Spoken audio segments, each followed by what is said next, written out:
Hello everyone, this is Gaurav here and welcome back to the channel. क्या हाल है भाई आप सभी की? उम्मीद है काफी अच्छे होंगे। और इस वीडियो में हम लोग बात करने वाले हैं कि आप लोग का जो क्लास 12 का बोर्ड एग्जाम होने वाला है जैक बोर्ड का, यानी 13 और 14 फरवरी को।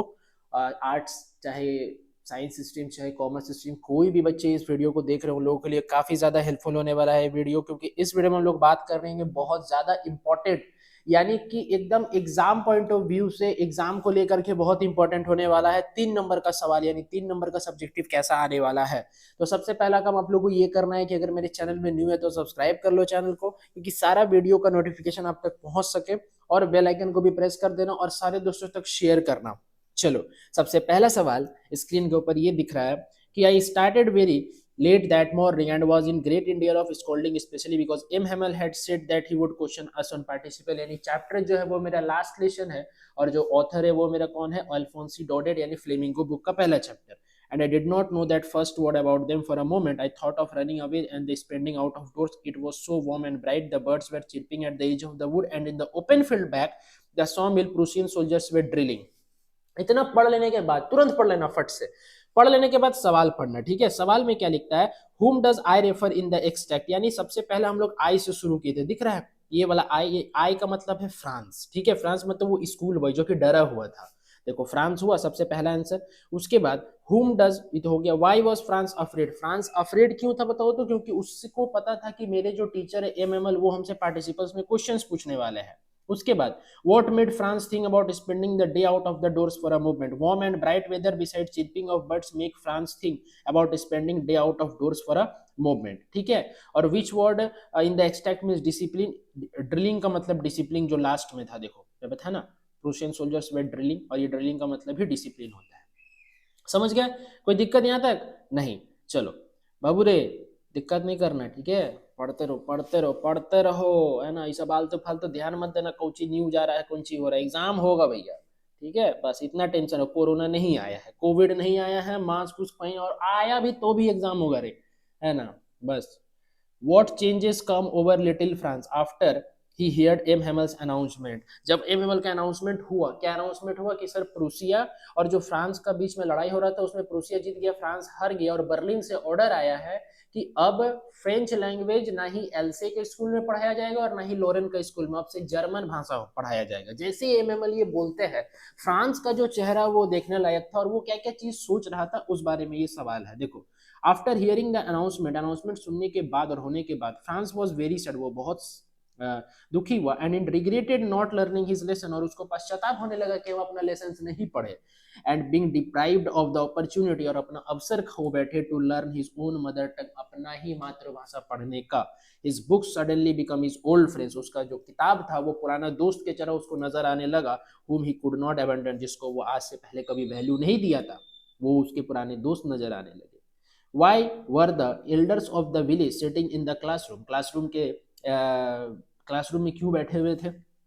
कौन? एल्डर विलेजर, यानी जो बुजुर्ग लोग थे विलेज के, गांव के। As per an order from Berlin, French was no more to be taught in the school of Alsace. Therefore, M. Hamel, the French teacher, had to leave after 40 years of long and faithful service। जैसे ही Berlin से order आया कि French language अब से नहीं पढ़ाया जाएगा, वैसे ही 40 साल का जो सर्विस था वो एम हेमल अपना छोड़ करके जा रहा था। यानी 40 साल वो पढ़ाया था। अब अगर मल्टीपल चॉइस में आया कि एम हेमल कितना साल तक पढ़ाए थे, 30 साल, 20 साल, 40 साल या 50 साल, तो 40 साल मारिएगा। ठीक है। The elders of the village felt sorry for not learning their language and were present in the classroom to express their respect and gratitude towards him। elders इसीलिए वहां पे थे, बुजुर्ग व्यक्ति गांव के इसीलिए क्लासरूम में बैठे थे, क्योंकि उन लोगों को भी पश्चाताप था कि मैं भी अपना मदर टंग, अपना भाषा जो है, मातृभाषा जो है उसको पढ़ नहीं सका, क्योंकि हो सकता है उन लोगों के जमाने में उतना पढ़ाई लिखाई का वैल्यू नहीं था। लेकिन दूसरे तरफ फ्रांस जो था उसके पास अवसर होने के बावजूद भी वो अवसर को गवा बैठा। और यहाँ ग्रेटिट्यूड, और जो 40 साल का वो सर्विस दे करके गया कौन? एम हेमल, उसके प्रति सद्भावना, उसके प्रति सम्मान दिखाने के लिए वो जो लोग हैं कौन, गांव के जो बुजुर्ग लोग हैं वो क्लासरूम में थे। और यहाँ पे हिम का मतलब कौन है? एम हेमल, इसीलिए लिखे। डन तो। चलो देखो यहाँ पे क्या है, in his hand in a steel canister. I now work in the tea stall down the road, he say, pointing in the distance. I am paid 800 rupees and all my meals. मुझे 800 रुपया मिलता है और पूरा दिन का खाना भी मिलता है। और अब हम दूसरे के दुकान में काम करते हैं। ऐसा कौन बोला? साहिब आलम। चैप्टर कौन सा है बाबू? फ्लेमिंगो दूसरा चैप्टर। क्या नाम है? Lost spring. सर कौन सा किताब से लिया गया है lost spring? Stories of stolen childhood. इनके ऑथर कौन है? एनीस जंग। 4 सवाल बन गया, 4 सवाल बन गया। ठीक है, ध्यान से सुनना फिर से। ऑथर कौन है? एनीस जंग। ठीक है, चैप्टर का नाम क्या है? Lost spring. उसके बाद तीसरा सवाल क्या था कि कौन सा किताब से लिया गया लॉस्ट स्प्रिंग को? तो स्टोरीज ऑफ स्टोलन चाइल्डहुड। उसके बाद चौथा सवाल था कि उसको कितना रुपया मिलता है? तो सर 800 रुपया मिलता है। सर किसको? साहिब आलम को। ठीक है, ये जो कहानी था ये 2 हिस्से में बांटा गया था। एक मुकेश जो मोटर मैकेनिक बनना चाहता था और एक साहिब आलम जो कि कचरा चुनने वाला था। डन तो हाँ। Does he like the job? I ask. His face I see has lost a carefree look. The steel canister seems heavier than the plastic bag. मतलब जो स्टील का कैन था वो प्लास्टिक बैग से ज्यादा हेवी नजर आ रहा था, भारी नजर आ रहा था। He would carry so lightly over his shoulder, क्योंकि जो प्लास्टिक बैग होता था वो उसको अपना कंधा में आराम से टांग लेता था। The bag was his. जो बैग था वो उसका अपना था। The canister belongs to the man who owns the tea shop. लेकिन जो कैनिस्टर है, जो केन है, वो उस चाय दुकान वाले का है। Saheb is no longer his own master. Saheb अब खुद का मास्टर खुद नहीं रह गया, यानी उसको चलाने वाला कोई और हुआ। सबसे पहला सवाल, what is Sahib holding while on his way? Sahib is holding a steel canister. ठीक है, उसके बाद how has the new job impacted Sahib? Sahib को कैसे करके नया जॉब प्रभावित किया? The impact is that he is lost his care free look now. Why does the steel canister seems heavier than the plastic bag he would carry so lightly? It is because Sahib is the owner of the plastic bag, but the canister belongs to the soap owner and Sahib is no longer his own master. ये भी बताए कि अब साहिब खुद का master नहीं रह गया, इसीलिए उसको क्या जो प्लास्टिक बैग था वो हेवी लग रहा था। What does the word canister means? Canister का मतलब होता है वेजल। क्या है बाबू? वेजल। ठीक है, क्योंकि वेजल इस्तेमाल किया गया है एक्सट्रैक्ट में। ठीक है, हाँ डन तो चलो आगे बढ़े। सबसे पहला सवाल देखो क्या है, ये और है। ठीक है, बीच में ये वाला और पढ़ते हैं, शांति से समझ के बूझ के उत्तर दीजिएगा। समझा ना बाबू? बाबू रे देखो यहाँ पे, what did garbage mean to the children of Seemapuri and to their parents? जो गार्बेज था, जो कचरा था सीमापुरी में बच्चों के लिए और पेरेंट्स के लिए, उसका मतलब क्या था? In what sense is garbage gold to the rag picker? कौन सा सेंस में हम कह सकते हैं कि जो गार्बेज था, जो कचरा था, वो रैग पिकर के लिए, कचरा चुनने वालों लोग के लिए सोना था? Garbage to them is a gold. Garbage का मतलब उन लोगों के लिए सोना है। व्हाई डज द ऑथर से so about the rag picker? Author क्यों कह रहा है रैग पिकर के बारे में ऐसा? तो दोनों सवाल का एक ही आंसर होगा। ठीक है, देखो फिर से देख लो, दोनों सवाल जो बीच में और लिखे तो उसका एक ही आंसर होगा। पढ़ते हैं, देखो। Garbage means gold to the poor rag picker because some of it can be sold for cash, thus becoming a means of survival for their children of Seemapuri and for their parents। Garbage क्या करते थे? इकट्ठा करके वो लोग बेचते थे और उससे जो पैसा आता था वो लोग खाते पीते थे, इसीलिए एक मीन्स ऑफ लिविंग था, एक जरिया था, जीने का सलीका था ये, इसीलिए गोल्ड कहा जा रहा था। It is providing them their daily bread, ये उन लोगों को डेली का रोटी देता था। And roof over their heads, और छत भी देता था उन लोगों के सर के ऊपर, इसीलिए ये गोल्ड साबित होता था। किन लोगों के लिए? कचरा चुनने वालों लोग के लिए। क्या? कचरा। ठीक है, कचरा जो है वो गोल्ड साबित होता था, सोना साबित होता था कचरा चुनने वाले लोग के लिए। What kind of gold did the people of Seemapuri look for in the garbage? किस टाइप का गोल्ड, किस टाइप का सोना खोजते थे सीमापुरी के लोग उस ढेर में? The people of Seemapuri look for items in the garbage which can be traded for money, meaning gold, as it helps them earn their daily bread and have a roof over their heads. For a child, garbage may mean something wrapped in a wonder, whereas for elders it means of survival। है ना, बच्चों के लिए वो gift होता था। अगर मान लो कुछ मिल गया, 10 रुपया का सिक्का, 10 रुपया का नोट, लेकिन वो जो 10 रुपया था वो भले ही बच्चों लोग के लिए क्या है, गिफ्ट है, लेकिन जो पेरेंट्स उन लोगों के लिए एक जीने का जरिया होता था। डन तो इतना? हाँ चलो अब देखो क्या लिखता है। It was happened when I was 10 or 11 years old. I had decided to learn swim. There was a pool in the YMCA in Yakima that offered exactly the opportunity. 3 और 10 साल और 11 साल के बीच में हमको स्विमिंग सीखने का इच्छा हुआ। ऐसा कौन बोल रहा है सर? डगलस बोल रहा है सर, विलियम डगलस, यानी कि डीप वाटर का है ना, डीप वाटर का है। और ये कहां से लिया गया है? ऑफ मेन एंड माउंटेन्स से। और इसके जो ऑथर है उसका नाम क्या है? बताओ ना बाबू, विलियम डगलस बोल तो दिए यार, ठीक है। द यकीमा रिवर वॉज ट्रेचेरियस, ट्रेचेरियस का मतलब सिर्फ डेंजरस है ना, बहुत डर लगता था ऐसा। Mother continuously warned against it and kept fresh in my mind the details of each drowning in the river. मम्मी इसके खिलाफ थी, लेकिन ये बंदा था कि हमको सीखना ही। But the YMCA pool was safe, लेकिन YMCA पूल सेफ था। इट वॉज ओनली 2 और 3 feet deep at the swallow end, 2 से 3 ही फीट गड्ढा था, कोई दिक्कत नहीं था।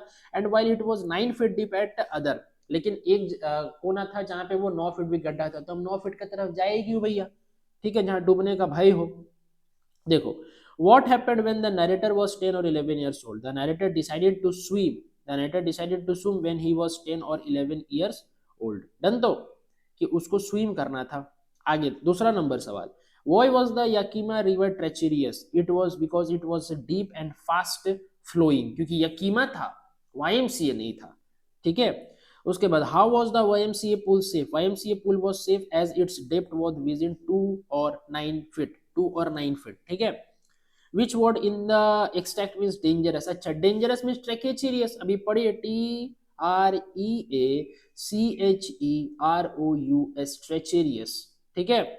चलो आगे बढ़े, सवाल देखो क्या है। When Douglas realized that he was sinking, how did he plan to save himself? जब डगलस को एहसास हुआ कि मैं डूब रहा हूं, तो वो क्या किया खुद को बचाने के लिए? When Douglas realized that he was sinking, he thought that when his feet would hit the bottom, जैसे ही मेरा जो पैर है वो जमीन में टकराएगा, he would make a big jump, हम पूरा जोर से छलांग लगाएंगे ऊपर की तरफ, come to the surface and lie flat on it, और हम सरफेस में आ जाएंगे और उसमें तैरेंगे। Then he would easily paddle to the edge of the floor, इससे क्या होगा कि हम नदी का यानी जो पुल है उस पुल के किनारे तक पहुंच सकते हैं, ऐसा करके, ऐसा वो सोचा, ठीक है। उसके बाद, what sort of terror seized Douglas as he went down in the water with a yellow glow, how could he feel that he was still alive? Douglas को कौन सा डर सताया जब वो क्या वाटर के अंदर चला गया, और हाउ कुड ही फील, और वो कैसे फील कर पा रहा था कि मैं अभी भी जिंदा हूं? ध्यान से देखना, ठीक है। When Douglas went down in the water with a yellow glow for the second time, a sheer stark terror seized him. It was beyond control और अंडरस्टैंडिंग, वो उसका कंट्रोल के बाहर था और समझने लायक भी नहीं था। Douglas was paralysed with fear and could not move his limbs. Douglas अपना हाथ पैर कुछ नहीं हिला पा रहा है, क्योंकि जो डर था वो उसको हावी हो गया।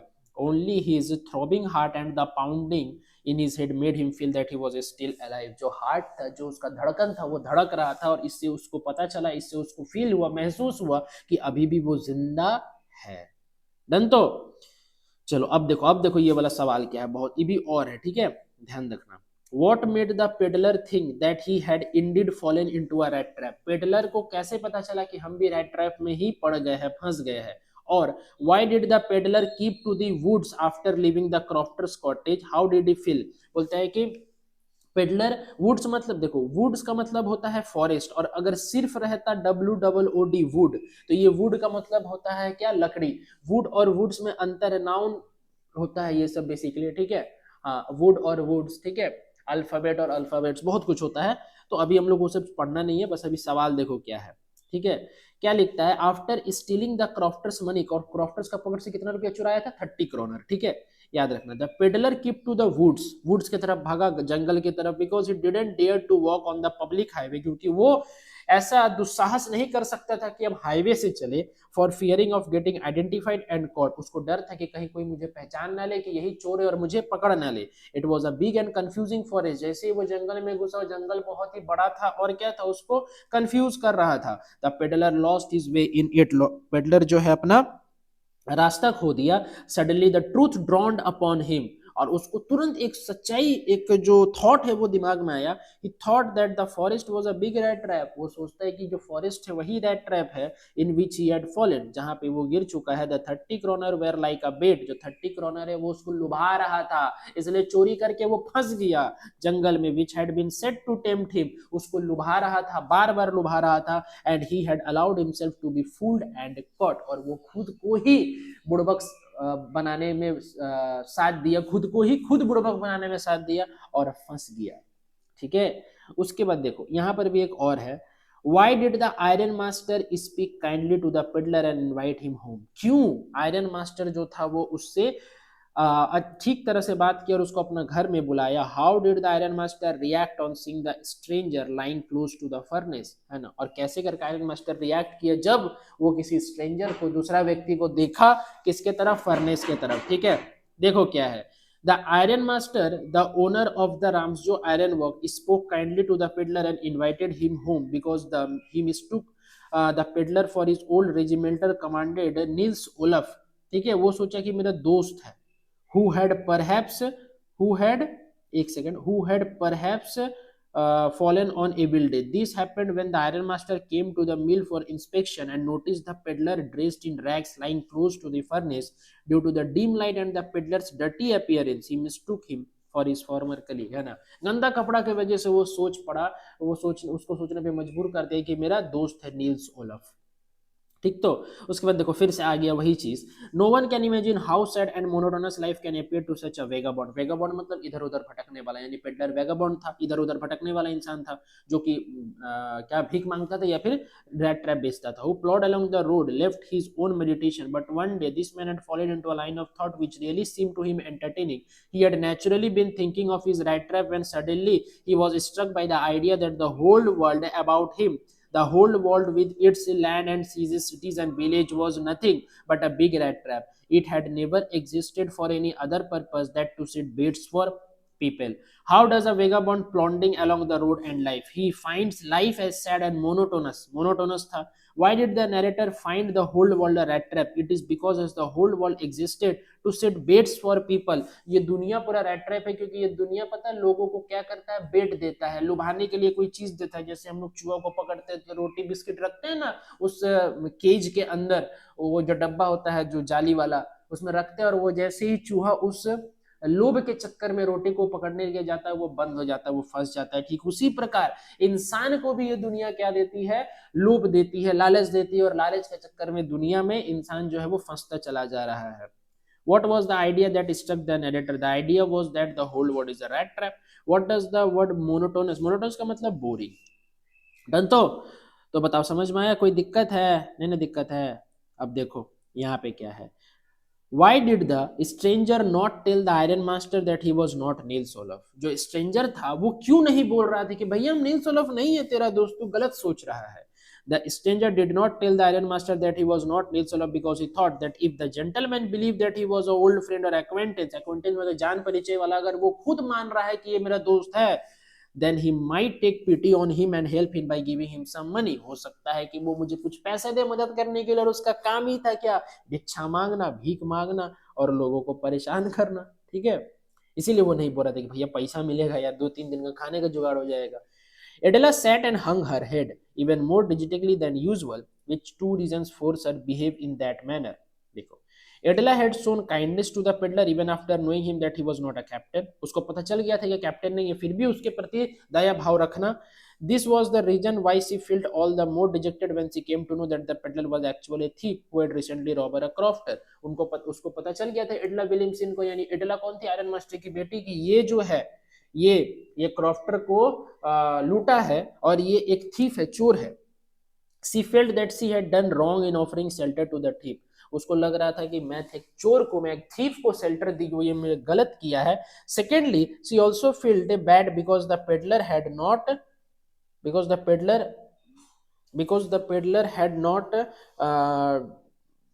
peddler had एक सेकेंड, इसका आंसर छूट गया है शायद से। ठीक है, secondly she also felt bad because the peddler had not, अच्छा कोई ना, ठीक है, इसका वाला हम नेक्स्ट वाला जो वीडियो बनाएंगे ना 3 मार्क्स वाला, उसमें करेंगे ये वाला सवाल। ठीक है, ये वाला सवाल को छोड़ दो, एडला वाला। ठीक, तो ये लास्ट वाला सवाल को छोड़ दो, इसका आंसर छूटा हुआ है। ठीक है, ये वाला छोड़ दो, बाकी सब आप लोग करना। ठीक है, तो आई होप आप लोग को वीडियो पसंद आया होगा। वीडियो पसंद आया तो वीडियो को लाइक कीजिएगा, मेरे चैनल में नहीं हुआ तो प्लीज चैनल को सब्सक्राइब कर दो। तो मिलते हैं नेक्स्ट वीडियो में, तब तक के लिए पढ़ते रहो और अपने सारे दोस्तों तक वीडियो को शेयर करना। Bye bye, take care.